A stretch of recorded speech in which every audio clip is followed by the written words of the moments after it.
Welcome back. You're still watching Channel Sport this morning. It's time to talk about the Nigerian Professional Football League. Match day 24, there was the derby in Calabar between Enyimba and Abia Warriors. It's no longer news. Enyimba won that particular match by 2-1. Toby, Enyimba, they've been flying under the radar this year. But it looks like they're starting to, creep up the table. Right now, they're in the top 4. I mean, do you see them actually kicking on to probably challenge Plateau United for the title? The top 4 is very open. We saw what MFN did at the first stanza with Plateau United. Enyimba garnering their points gradually, and they are coming to use their experience in the experience in the past years. Correct. Because of the leadership in Felix IRC and the technical team. But it is not Uhuru yet for Enyimba. Okay. They need to just continue to get their points. Also playing in Calabar has not been too good for them. But they've gotten some points playing in Calabar also because they are not under pressure like when they are in Aba. The Aba Stadium... But they missed their fans as well. The Aba Stadium is getting ready. Let's see how it pans out to see how they come back home. But they are playing... They are not playing under pressure because they are like... away from their fans. Sometimes the fans support them and that put pressure on them to perform. But for Abia Warriors, I expected them to give them much fights for them, considering the fact that both of them are neighbors. Also, based on the fact that both teams are domiciled in Abia State. But Enyimba just proved that they still have what it takes to also do the league. But it's still open. The league is very open because 2 away matches can just change your fortune on the log table. Okay. But I'm loving the pitch. UJ Iswane Stadium is looking better, maybe because of the rainy season and all that compared to the way it was. Green, right? Looking green and looking better than the way it was. But the coach actually complained about, playing under the rain, but then it's something he feels the need to work on. Let's get reactions, from that game, how Ogunboti is looking forward to his next game, and also Abia Warriors coach, where he's not really looking happy because their next opponent is Plateau United. Of games, to decide that, and but one thing I know is that the team is picking up gradually, and because the team is picking up gradually, if you look at it, this second round, I think we've been able to get our hands together, and we're picking the points.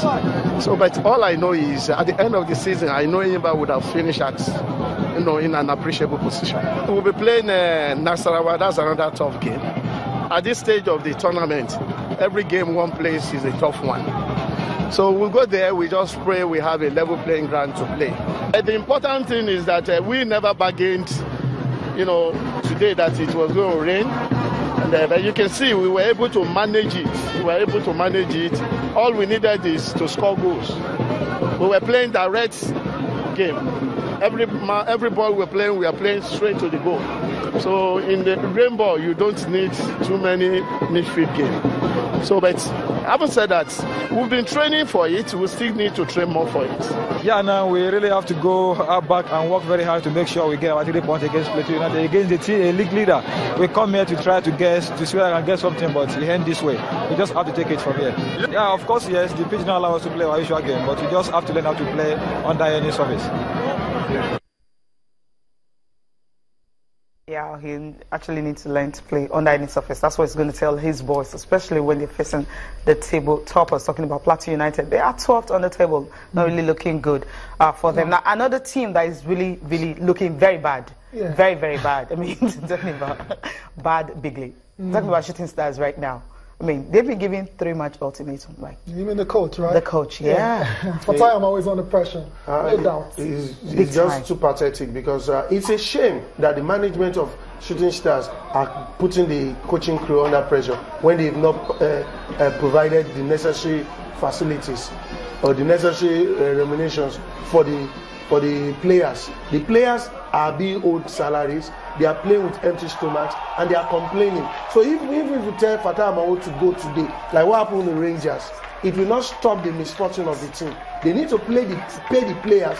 They need to make sure that the players are inspired by giving them their incentives so that they can. You don't play football with empty stomachs, whether you like it or not. Fatai Amawo cannot do any magic, even though he has his own lapses, sometimes technical issues and also tactical formation. But the issue must be said. The LMC are aware that the players are being owed. The state government are aware that the players are being owed.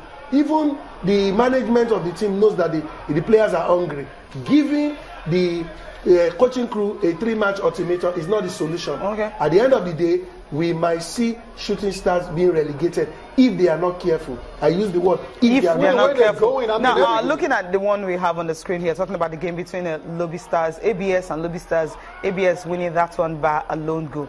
Lobby Stars is another team that have been able to climb up through. I mean, they, right now, if you check their position, they are 6th on the table. I mean, when it started, it wasn't really good for them, but right now it's like they've been able to pick up and getting some points right now. But ABS turned on the table, not looking good at all. Lobby Stars, quietly, they've been getting good results at the Upper Aku Stadium in Makurdi, and they just made that thing to look as if nobody's watching them, nobody's putting eye on them. Because you get there, even when MFM went there, even when Plateau United went there, team they couldn't even defeat them. The visiting team couldn't even get anything positive from the Upper Aku Stadium. But Lobby Stars, one good thing that is working for them, they have a young team, also have a very good, robust administration that has also helped them to learn with the time, and also know that what they need to do is to get your result and get 1 or 2 quality points away from home. And ABS too, the management with the reformation they're doing, I think ABS should also get to finish well. But Lobby Stars, they are getting their result gradually.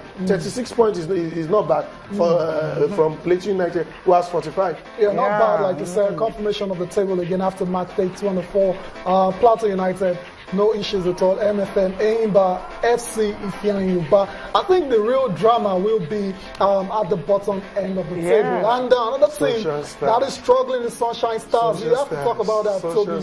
The marriage between Sunshine Stars and Austin and Guavon didn't exactly, work out, and they're back to square one.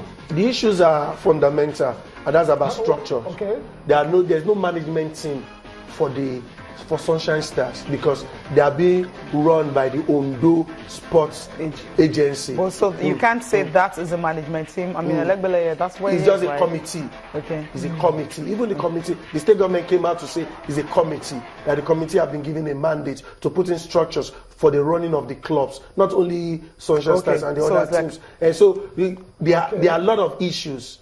But the high time the state governor put in place machineries to make sure that they take direct responsibility of the running of the affairs. Not that they want to buy anything or they want to foil their boss. They need to run to the agency. They need to do anything. So the bureaucracy and some of those issues, those are the things affecting Sunshine Stars. And if they are not careful, like I said, if they are not careful, they might go on relegation like Shooting Stars. Okay, so from all indication now, these 2 Stars club, Shooting Stars is at the bottom right now. I mean, 26 points from 24 games at the bottom, followed by Remo Stars, which is earlier. And we're talking about management issues. Not even technical. Not even technical issues. I'll be players issues. Okay, there are management issues. And putting welfare into place to just make sure that these players get the right thing. It's not looking good. Not good at all. Sunshine Stars are on 27 points from 24 games. They are losing at home, and Guavon, with his experience, he can't even fathom the reason why they are not even playing well. Because even with all the calibers of players they have at their disposal, they couldn't. There was something he said after the game against Shooting Stars. He said the way both Shooting Stars and of course Sunshine Stars are playing, they don't deserve to be where they are. So there's something fundamental. No, they play very. If you check the way they play very well, but they're not getting the points. Are not getting. I'm like, the results are not coming in. That's why I said the management issues. When management issues come to, who's also fighting for your interest. There's nobody to fight for your interest. Like for Sunshine Stars, there are some. Although they have issues with officiating, like he said also, they have issues with some traveling logistics and everything. But if they do the proper thing, okay, if there are things to be protested, there are things, the right people in place to make sure, okay, if they see handwriting, who is scouting for you? Who is also looking at your opponent? Who is putting many things? That's why we're talking about this federation. It's about getting federation, the right candidate to take affairs of the various sporting federation. If we don't have good leadership, it's going to affect whatever the output we're going to get in terms of results. So that's the bottom line, really. Leadership. All the teams have to, get the management and structure. All right, that's it for the Nigerian Professional Football League.